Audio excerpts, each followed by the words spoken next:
Hello friends, welcome to our fast track course of NTA NET paper one, जहाँ पे हम लोग start कर रहे हैं कम्युनिकेशन के पीटीआर दैट इज 11 टू 20। तो चलो शुरू करते हैं कम्युनिकेशन और फिनिश करने की कोशिश करते हैं आज के ये 10 इंपॉर्टेंट पॉइंट। सबसे पहले आ रहा है आपके सामने लीनियर मॉडल और ट्रांसमिशन मॉडल। ये एक मॉडल है कम्युनिकेशन का। पहले की क्लास में भी हम लोगों ने एक मॉडल किया था जिसका नाम था बर्डोज, जिसमें एसएमसीआर मैंने आपको यूज़ किया था। अब याद करते हैं भाई ट्रांसमिशन और लीनियर मॉडल क्या होता है। सबसे पहले ये किसने दिया है?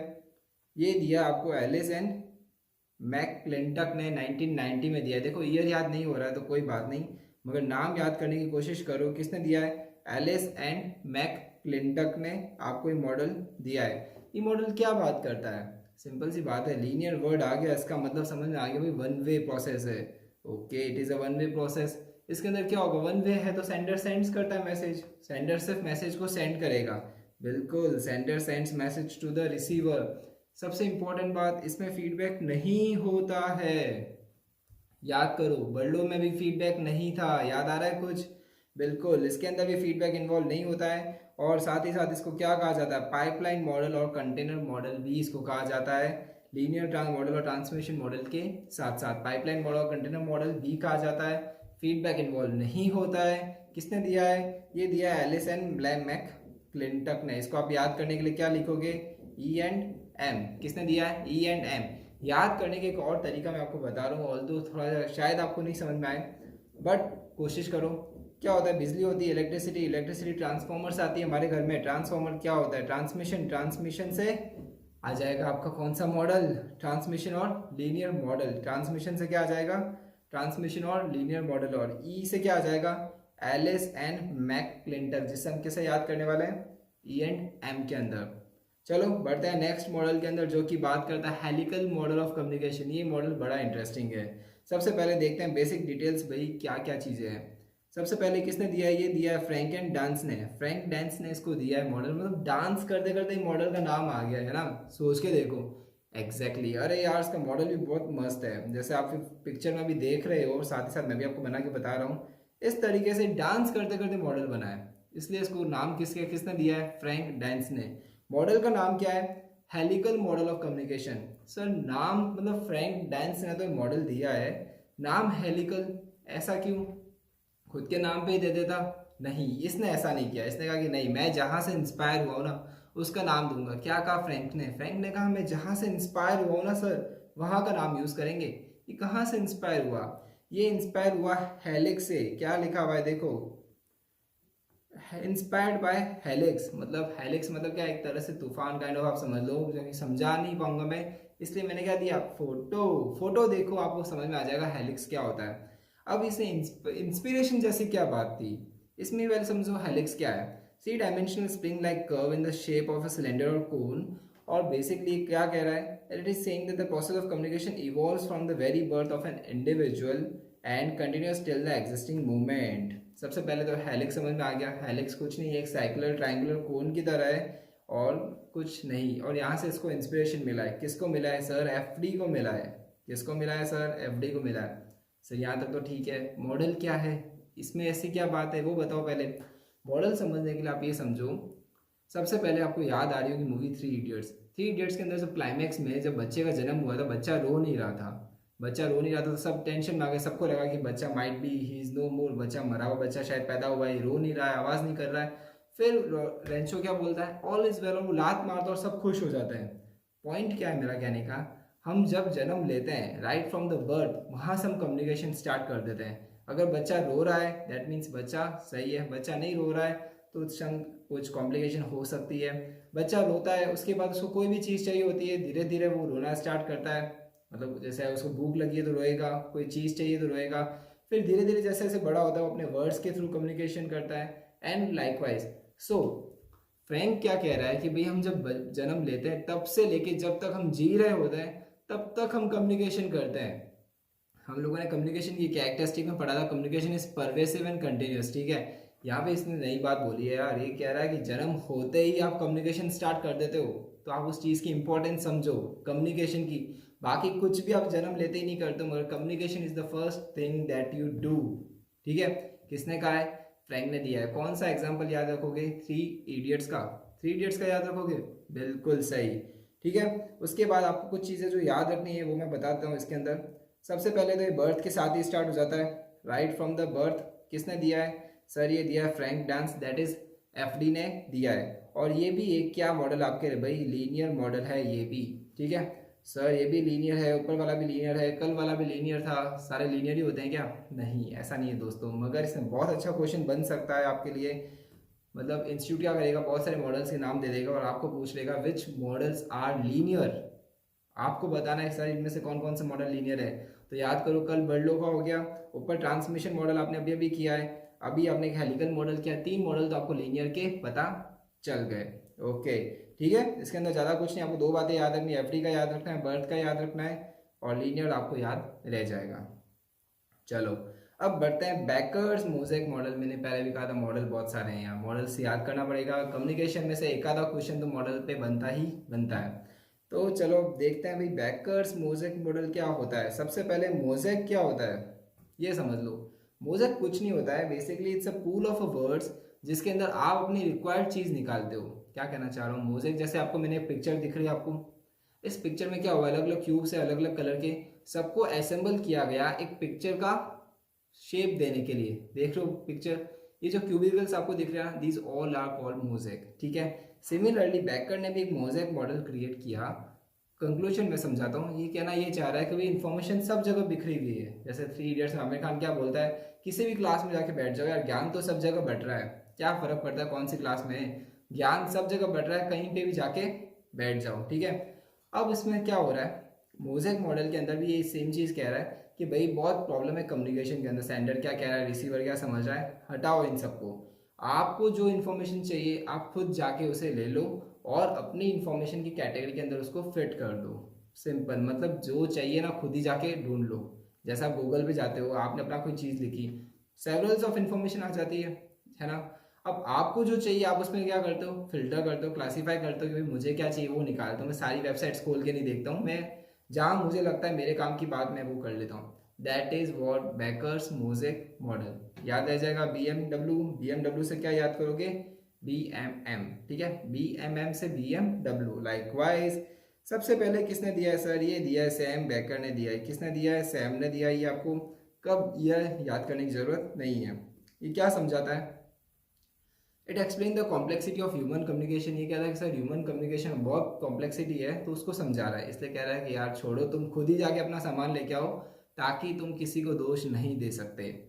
क्या लिखा है, communication is shown in a three dimensional cube form with bits of information in time and space. ये जो आप मोज़ेक का मॉडल देख रहे हो ना, इसमें थ्री डायमेंशनल है। पहली चीज़ तो ये क्लियर हो गई आपको, कहाँ लिखा हुआ है, it is three dimensional cube, cube बना हुआ है। उसके बाद form with bits of information, जो भी बिट्स ऑफ इन्फॉर्मेशन है ना वो अलग अलग सेल्स में रिप्रेजेंट की गई है। आपको जो जो इन्फॉर्मेशन चाहिए वो इन्फॉर्मेशन आप ले लो, अपने सेंटेंस के अंदर उसको डाल दो। ठीक है, आपको एक गेम याद आ रहा है क्रॉसवर्ड का। क्रॉसवर्ड का गेम भी इसी तरीके से खेला जाता है। एक बॉक्स होता है जिसमें बहुत सारे लेटर्स होते हैं, आपको हर एक प्लेयर एक एक लेटर निकालता है, अपने अपने वर्ड बनाता है, जो मैक्सिमम वर्ड बना लेता है दैट वो जीत जाता है ना। सिमिलर है क्रॉसवर्ड से, और कुछ नहीं है, आपको सिर्फ क्रॉसवर्ड का एग्जांपल बेस्ट है, उसमें इसको याद आ जाएगा। याद क्या रखना है, bakers mosaic model, that is BMW bakers mosaic model. Mosaic मतलब क्रॉसवर्ड, दैट्स इट, मतलब क्या, खुद की इंफॉर्मेशन खुद ही ढूंढ के लाओ, बेस्ट है। फिर भी थोड़ा सा डिटेल देख लेते हैं क्या लिखा है। The mosaic consist of immense number of fragments of bits of information of an immense number of topics. मतलब मोज़ेक में बहुत सारी इन्फॉर्मेशन है, पूरी दुनिया की इन्फॉर्मेशन कहाँ डाली गई, मोज़ेक में डाली गई। आपको जो इन्फॉर्मेशन चाहिए आप निकाल लो। These bits are scattered over time and space, different modes of communication. Each individual must grasp from this mosaic those bits which serve their needs and must group them into message sets. ठीक है, कुछ components है इस model के। ये basically जो आपको खाली सेल दिख रहा है ना इस पिक्चर में, ये जो खाली सेल है इसके अंदर मतलब कोई भी इन्फॉर्मेशन नहीं है, कोई भी मैसेज नहीं है। जिस सेल के अंदर भी कुछ लिखा हुआ है इसके अंदर इन्फॉर्मेशन भी है, सोर्स भी है। उसके बाद वर्टिकल लेयर, जहाँ पे भी आपका मैसेज क्रिएट हो रहा है उस लेयर को हम क्या कहेंगे, वर्टिकल लेयर। और बाकी रिसीवर जो होता है वो हर बार जाएगा अलग अलग जगह पे, अपने अपनी इन्फॉर्मेशन निकाल के लाएगा। याद रखने जैसा कुछ इंपॉर्टेंट नहीं है, बट क्योंकि ऑथर ने दे रखा था तो मेरे को भी लेना पड़ा। ओके, बैकर्स मोज़ेक मॉडल क्या क्या चीज़ याद रखोगे, सबसे पहले सर ये सैम ने दिया था, Sam Becker, Becker mosaic model, BMW। और मोजेक से क्या याद करोगे, क्रॉसवर्ड, ठीक है। क्रॉसवर्ड जो गेम था उसी कंसेप्ट पे ये आधारित है। अब लैंग्वेज कुछ भी आए, बुकिश, ये सारी जो लैंग्वेज है ना बुकिश लैंग्वेज है, ठीक है। अब मैच द फॉलोइंग आए, चाहे कुछ भी लैंग्वेज उठा के आए, कंसेप्ट आपको समझ में आ गया कि भाई ये क्रॉसवर्ड से रिलेटेड है, मुझे मेरे पीस ऑफ इन्फॉर्मेशन खुद ही निकालनी पड़ेगी। अब अगर क्वेश्चन आता है, असर्शन और रीजनिंग आता है, बुकर बैकर्स मोजेक मॉडल के अंदर फीडबैक है क्या, नहीं है, समझ लो बात को। तो इस तरीके से आपकी अंडरस्टैंडिंग वहाँ पे आपको शो करनी पड़ेगी। एक वर्ड से आपकी अंडरस्टैंडिंग सारी क्लियर हो जाएगी। अगर आपको इंग्लिश में नहीं समझ में आता है तो हिंदी का लैंग्वेज भी ऑप्शन होता है वहाँ पे, इंग्लिश टू हिंदी करके, वो देख लो, मगर कंसेप्ट को समझो और हो जाएगा क्लियर। बाकी इसमें रट्टाफिकेशन करके जाओगे तो एग्जाम में कुछ भी काम नहीं आने वाला, ठीक है। चलो बढ़ते हैं नेक्स्ट टॉपिक की तरफ, जो कि है classification of communication on the basis of relationship. Relationship किसकी देख रहे हैं हम यहाँ पे, सेंडर और रिसीवर की रिलेशनशिप देख रहे हैं, ठीक है। सबसे पहले आपके लिए आता है इंट्रापर्सनल। इंट्रापर्सनल सिंपल सा मतलब मैं अपने आप से ही बात कर रहा हूँ, मैं अपने आप से बात कर रहा हूँ। बहुत बार होता है यार, हम कभी डिप्रेस्ड होते हैं, अपने आप को ही समझाते हैं, कंसोल करते हैं, अकेले में बात करते हैं, मेरे साथ क्या हो गया, मैं क्या कुछ करूँगा, मेरा कोर्स नहीं हो रहा है। लाइकवाइज बहुत सारी बातें जो हम किसी और से नहीं कर पाते वो अपने आप से करते हैं, that is called as intrapersonal. क्या लिखा है, it refers to communication with one himself such as speaking, listening, meditation and praying to God, भगवान सुन लो मेरी, है ना, that is what intrapersonal communication. Next आता है आपके सामने, वो है इंटरपर्सनल। नाम से समझ में आ रहा है भाई, दो आदमी जो आपस में कम्युनिकेशन कर रहे हैं उसे इंटरपर्सनल कहते हैं। फिर ग्रुप कम्युनिकेशन, जहाँ पे बहुत सारे लोग एक कॉमन टॉपिक पे, कॉमन गोल पे चर्चा कर रहे हैं, that is called age group communication. जैसे मीटिंग्स होता है, सेमिनार्स होता है एंड लाइकवाइज, ठीक है। ये लिखा है, when a number of people with a common goal interact with one another to attain is called group communication. So कुछ खास नहीं था, ये चीज़ आपको याद रह जाएगी, कोई बड़ी बात नहीं है इसके अंदर। सो चलते हैं नेक्स्ट टॉपिक पे। फिर आता है इलेक्ट्रॉनिक मीडिया। अरे मीडिया तो सर समझ में आ गया, इलेक्ट्रॉनिक समझा दो। इलेक्ट्रॉनिक का मतलब करंट, मतलब ऐसा कोई भी डिवाइस जिसमें करंट का फ्लो है, वहां से आप मीडिया को एक्सेस कर रहे हो, that will be called as electronic media. Simple है, ये तो आपको पता होगा, इलेक्ट्रॉनिक बिजली, क्या बोल रहा हूँ मैं, ऐसा कोई भी इक्विपमेंट है ना, ऐसा कोई भी गैजेट है जिसमें बिजली आ रही है और वहां से आप इंफॉर्मेशन को एक्सेस कर रहे हो, चाहे वो आपका मोबाइल है, चाहे वो लैपटॉप है, चाहे वो आपकी स्मार्ट टीवी है, चाहे वो कुछ भी है जिसमें बिजली का आना जाना लगा रहता है, ओके। क्या लिखा है इलेक्ट्रॉनिक मीडिया में, electronic media refers to use of electronics और electromechanical means for the audience to access the content.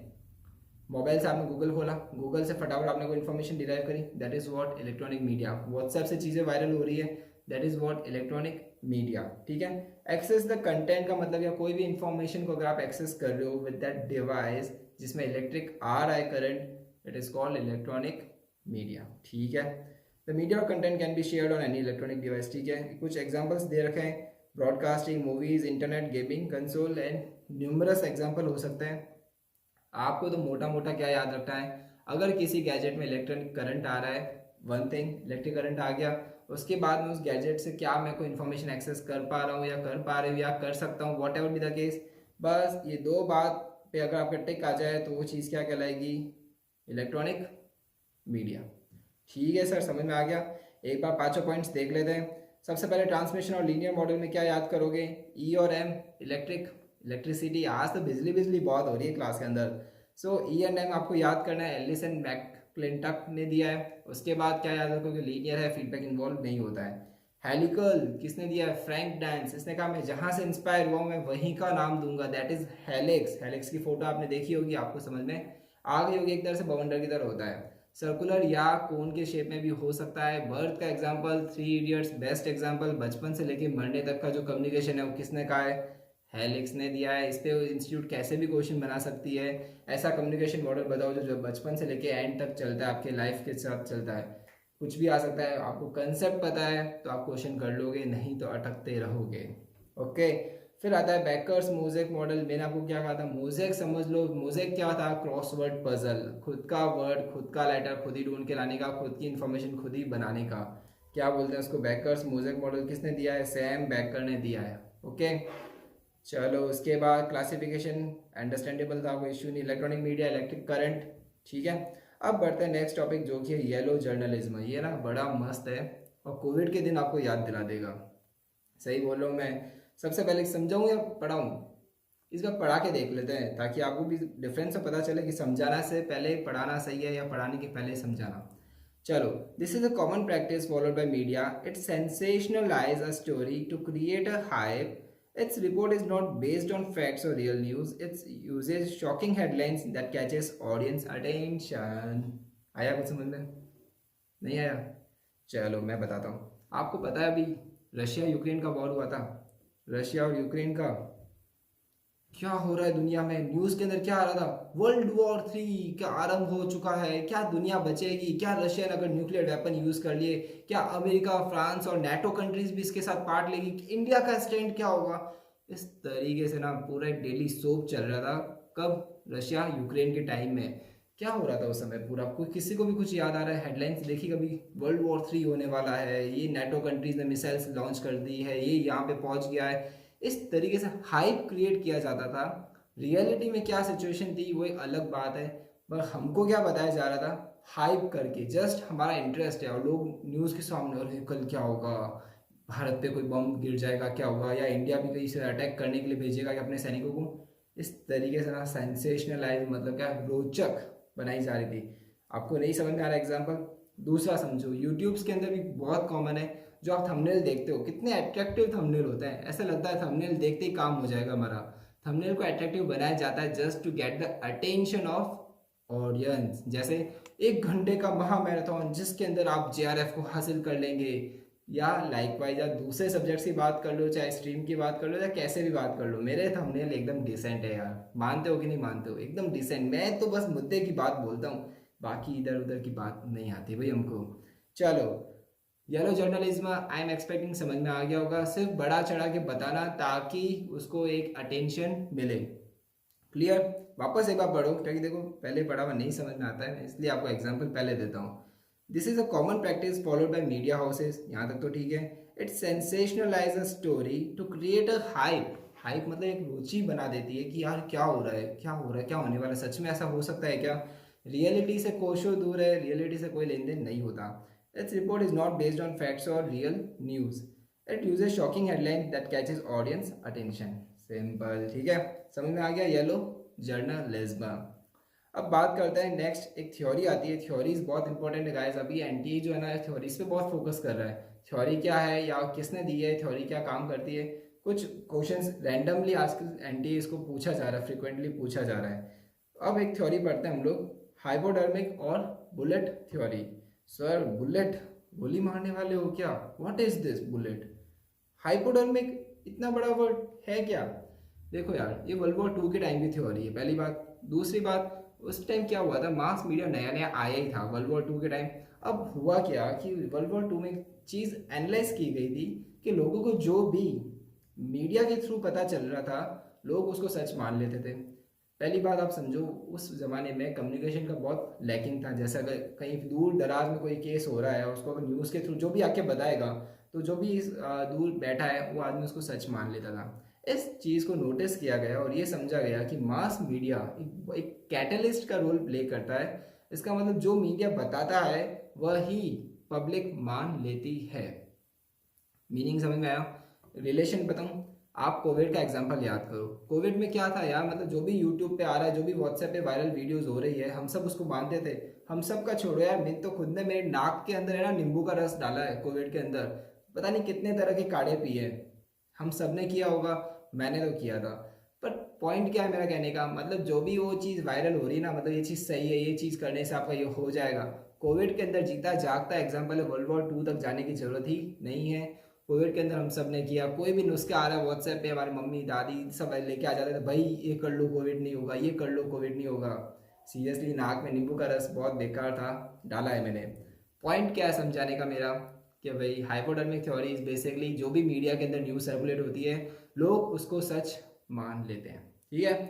अब पढ़ते हैं लिखा क्या है। It is a belief. Belief मतलब ऐसा माना जाता है। Creators message may convince audience to be true and valid. मतलब क्रिएटर जो भी मैसेज बनाएगा ना, ऑडियंस उसको सच मान लेगी। ठीक है? ये एक ऐसा बिलीफ है। ये कौन बोल रहा है? थ्योरी बोल रही है, मैं नहीं बोल रहा हूँ। Here the receivers are passive and defenceless and will take whatever is given to them, मतलब जो भी उनको बोलोगे ना वो मान लेंगे। थैंक गॉड किसी ने ये नहीं बोला मिल्टी डालो नाक में, पता नहीं क्या होता। It is one of the theory of mass media. According to this theory audience may be manipulated at will by the media houses, जो कि हम लोगों ने कोविड में देखा था, वर्ल्ड वॉर 2 के अंदर इन लोगों ने देखा था जिसने थ्योरी बनाई है। अल्टीमेटली ये कहना चाह रहे हैं कि भाई जो भी मास मीडिया है वो जैसी जो चीज़ दिखाएंगे लोग वैसी वो चीज़ को सच मान लेंगे। ओके नेक्स्ट आता है हमारे पास क्लासरूम कम्युनिकेशन, जो कि है बहुत इंटरेस्टिंग और बहुत इंपॉर्टेंट, क्योंकि अल्टीमेटली हमें टीचर बनना है और टीचर बनने के बाद हमारे ये जो चीज़ है ना बहुत काम आती है। सबसे पहले समझते हैं क्लासरूम कम्युनिकेशन क्या है। सर सिंपल है, क्लास के अंदर टीचर आता है, वो अपना लेक्चर देता है और बच्चे समझ लेते हैं और बच्चे फिर एग्जाम देते हैं, बच्चे पास हो जाते हैं तो ठीक, नहीं तो वापस उसी क्लास में बैठ जाते हैं। सिंपल सर, यही होता है क्लासरूम कम्युनिकेशन। राइट। पर एक बात सोचो यार, तुम अपने आसपास देखते होंगे 9, 10, 11, 12 के स्टूडेंट्स आजकल ट्यूशन्स जा रहे हैं, कॉलेज स्टूडेंट्स भी ट्यूशन जा रहे हैं। चलो कॉलेज का एक अलग माहौल होता है, हम लोग कॉलेज भी नहीं जाते तो ट्यूशन तो क्या बोले, पर स्कूल वाले भी इतना ट्यूशन जाते हैं। अगर क्लासरूम कम्युनिकेशन इतना इफेक्टिव होता तो क्या बच्चों को ट्यूशन की ज़रूरत पड़ती? क्या हर बच्चा वीक है?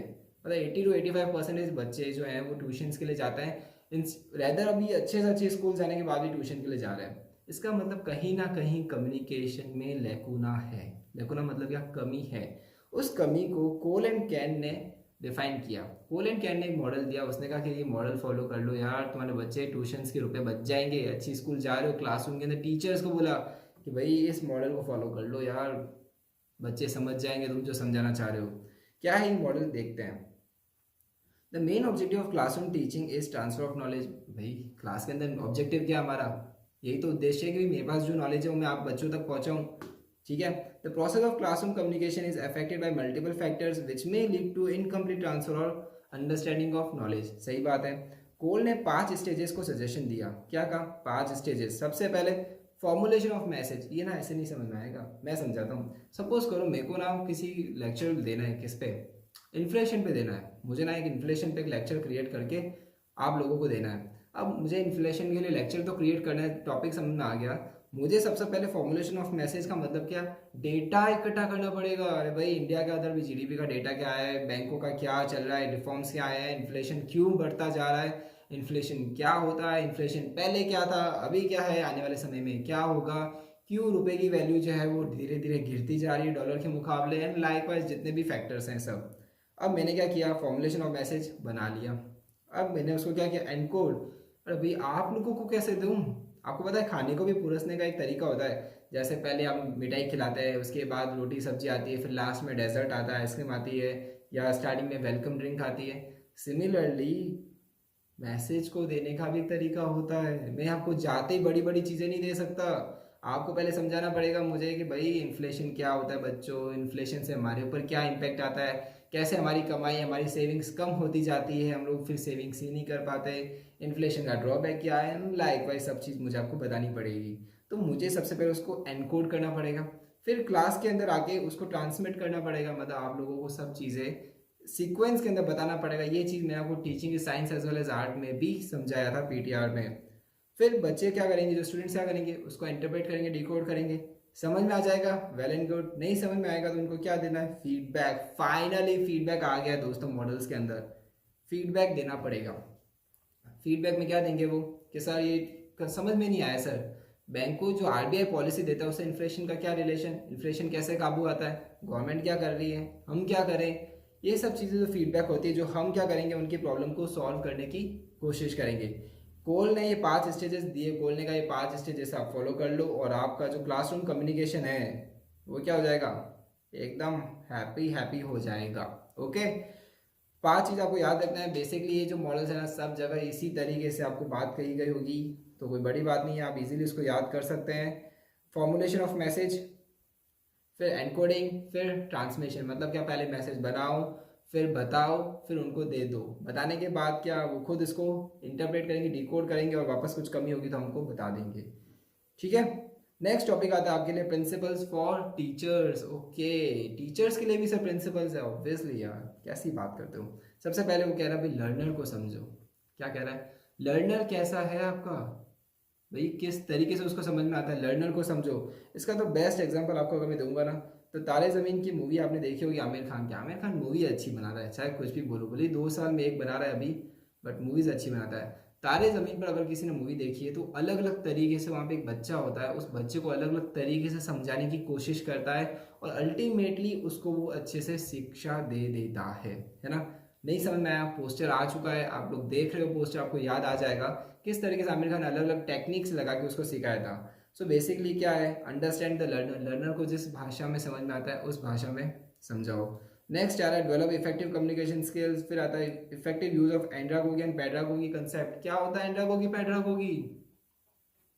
फर्स्ट चैप्टर में पढ़ा था, भूलो मत। क्या था एंड्रागोगी पैड्रागोगी? पैडागोगी होता है क्लासरूम के अंदर पढ़ाना, एंड्रागोगी होता है सेल्फ लर्निंग। ठीक है, टीचर को पता होना चाहिए कि भाई कब मुझे क्लासरूम कम्युनिकेशन स्किल्स को यूज़ करना है, कब मुझे बच्चों को बाहर छोड़ना है, बच्चे खुद अपने आप पढ़ने की, अपने आप खुद नॉलेज गेन करने की कोशिश करेंगे। फिर आता है आपके पास लिंग्विस्टिक एंड कल्चरल बैरियर्स, और आई थिंक इस सब हो गया, B objective and unbiased and all, ठीक है, हो जाएगा प्रिंसिपल्स। तो अब आता है लिंग्विस्टिक एंड कल्चरल बैरियर्स। अब क्या आ रहा है, लिंग्विस्टिक बैरियर मतलब होता है लैंग्वेज से रिलेटेड। क्या लिखा है लिंग्विस्टिक बैरियर? लैंग्वेज से related, that is it refers to language और वर्ड्स यूज्ड इन मैसेज। मतलब आप जो मैसेज में आप जो भी वर्ड्स यूज करते हो ना, that is called as linguistic barrier. Simple सा मीनिंग क्या है, बैरियर क्या हुआ सर इसके अंदर? तो कम्युनिकेशन है, using of words is a communication, how it is a barrier? सोच के देखो, सपोज करो ऐसे वर्ड्स मैं यूज कर रहा हूँ जो आपको समझ में ही नहीं आ रहा है, तो क्या मैं जो मीनिंग आपको बताना चाहता हूँ समझ में आएगा? मैं बड़े बड़े इंग्लिश के वर्ड्स यूज़ कर रहा हूँ, आप कह रहे हो सर हमें तो हिंदी में आता है बात, हमें नहीं समझ में आ रहा। या सपोज करो आप कोई पंजाब से रिलेटेड हो, तो आप क्या कहोगे, सानू की पता ये क्या कह रहा है, हमें तो हिंदी भी नहीं आती सही से। So these are what linguistic barrier, जहाँ पे एक कॉमन लैंग्वेज नहीं होती फर्स्ट थिंग, या कॉमन वर्ड्स का यूज़ नहीं किया जाता, ऐसे वर्ड्स का यूज़ किया जाता है जो सामने वाले जो रिसीवर है उसको नहीं पता है, चाहे वो कैसे भी वर्ड्स हो, टेक्निकल भी हो सकते हैं, लैंग्वेज बेस्ड भी हो सकते हैं। सो उन चीज़ों को हम क्या बोलते हैं, लिंग्विस्टिक बैरियर्स। कल्चरल बैरियर्स भी सिमिलर है, इसलिए इन दोनों को क्या यूज़ किया गया है साथ साथ में। कल्चरल का मतलब क्या हो गया कि जैसे अलग अलग कल्चर से कोई बिलोंग करता है, हर कल्चर के अंदर अपनी एक कहानी है। हम लोगों ने लास्ट एक पीटीआर के अंदर भी कहा था, कोई मॉडर्न माइंड का हो सकता है, कोई कंजर्वेटिव माइंड का हो सकता है। सिमिलरली कल्चर वेरिएशन, हर चीज़ का एक अलग मतलब होता है। जैसे आप महाराष्ट्र में किसी को आपने टोपी पहनाई है, मतलब आपने उसको क्या धूप से बचाने के लिए टोपी पहनाई, ये कई चीज़ हमारे राजस्थान में आके बोलो कि भाई मैंने उसको टोपी पहनाई, इसका मतलब क्या होता है कि मैंने उसको बेवकूफ़ बनाया। सो अलग अलग लैंग्वेज का अलग अलग यूज़ होता है। जैसे गुजराती में मगज किसको कहते हैं, दिमाग को, के थान में मगज नथी के, मगज नथी छे, क्या होता है मगज नथी छे, मतलब ते में दिमाग नहीं है, और हमारे यहाँ मगज का मतलब अलग होता है। So these are all what language barriers और कल्चरल बैरियर्स। ठीक है, पढ़ लेते हैं क्या लिखा है, उसके बाद आगे बढ़ते हैं। इट रिफर्स टू लैंग्वेज और words used in a message.